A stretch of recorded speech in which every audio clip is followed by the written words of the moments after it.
Well, tell you what.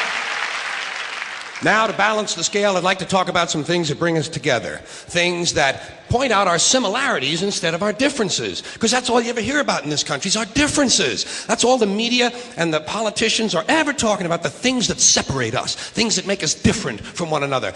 That's the way the ruling class operates in any society. They try to divide the rest of the people. They keep the lower and the middle classes fighting with each other so that they, the rich, can run off with all the fucking money. Fairly simple thing, happens to work. You know, anything different, that's what they're going to talk about. Race, religion, ethnic and national background, jobs, income, education, social status, sexuality, anything you can do, keep us fighting with each other so that they can keep going to the bank. You know how I describe the economic and social classes in this country? The upper class keeps all of the money, pays none of the taxes. The middle class pays all of the taxes, does all of the work. The poor are there just to scare the shit out of the middle class. Keep them showing up at those jobs. So stirring up the shit is something I like to do from time to time, but I also like to know that I can come back to these little things we have in common, little universal moments that we share separately, the things that make us the same. They're so small we hardly ever talk about them. Did you ever look at your watch? And then you don't know what time it is. And you have to look again. And you still don't know the time. So you look a third time and somebody says, "What time is it?" You say, "I don't know." Do you ever notice how sometimes all day Wednesday, you keep thinking it's Thursday? And it happens over and over all day long. And then the next day, you're all right again. Do you ever find yourself standing in one of the rooms in your house and you can't remember why you went in there?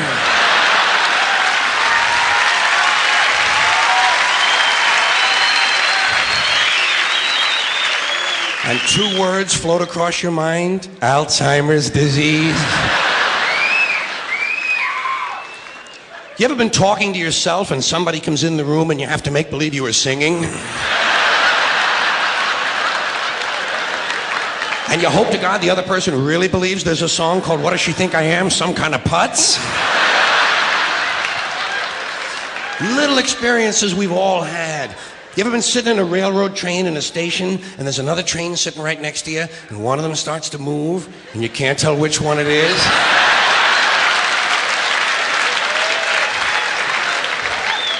How about when you're out on a small boat on a windy day? You ever been out rocking back and forth for 3 or 4 hours trying to keep your balance? Rough seas, little boat. Then you get back into the shore and you're standing on the dock and you can swear there was something inside of you that was still out there rocking. Did you ever try to pick up a suitcase you thought was full, but it wasn't? And you go, "Doo?"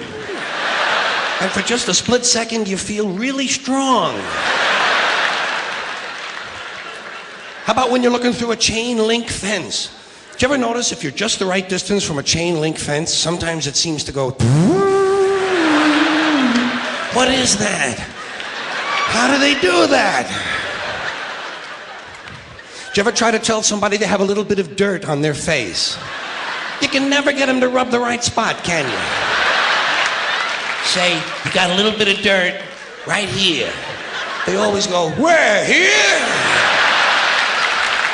And you just want to slap the bastard.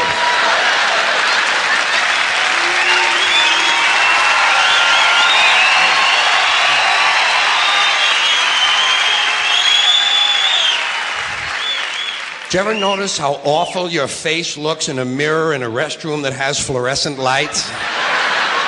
Every cut, scrape, scratch, scar, scab, bruise, boil, bump, pimple, zip, wart, welt, and abscess you've had since birth all seem to come back at the same time. And all you can think of is, "I gotta get the fuck out of here!"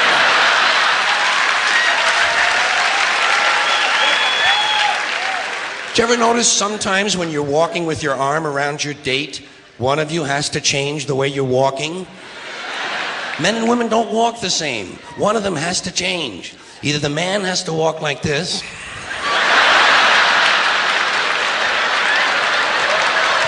or the woman has to walk like this. "Joey, how are you?"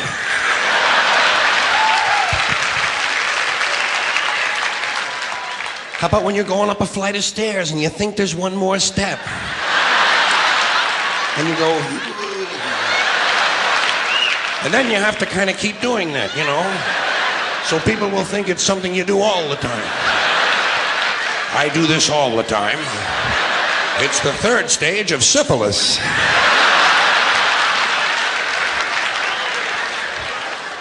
Same thing happens when you're going down the stairs. You could swear there was one more step. Holy shit. My hips are in my chest.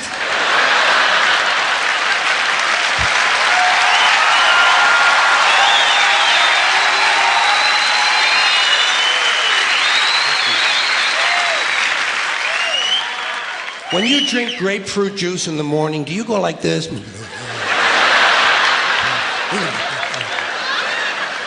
I do too. Why do we drink it? It's like ice cream throat. You know when you've been eating ice cream too fast and you get that frozen spot in the back of your throat, but you can't do anything about it because you can't reach it to rub it? You just have to kind of wait for it to go away. And it does. Then what do? Eat more ice cream! What are we, fucking stupid?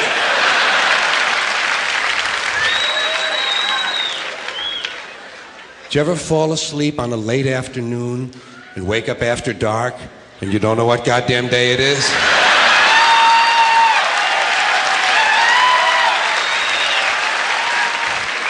Like when you have your head on the pillow. Do you ever notice when you have your head on the pillow, if you close the bottom eye, the pillow is down there.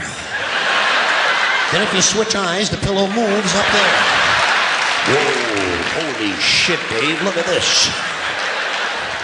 The mystery of the moving pillow. I think it's related to the chain link fence mystery myself. Do you ever have to sneeze while you're taking a piss? It's frightening, isn't it? It's frightening because actually you can't do it. It's physically impossible to sneeze while pissing. Your brain won't let it happen. Your brain says, stop pissing! We're going to sneeze now! Because your brain knows you might blow your asshole out.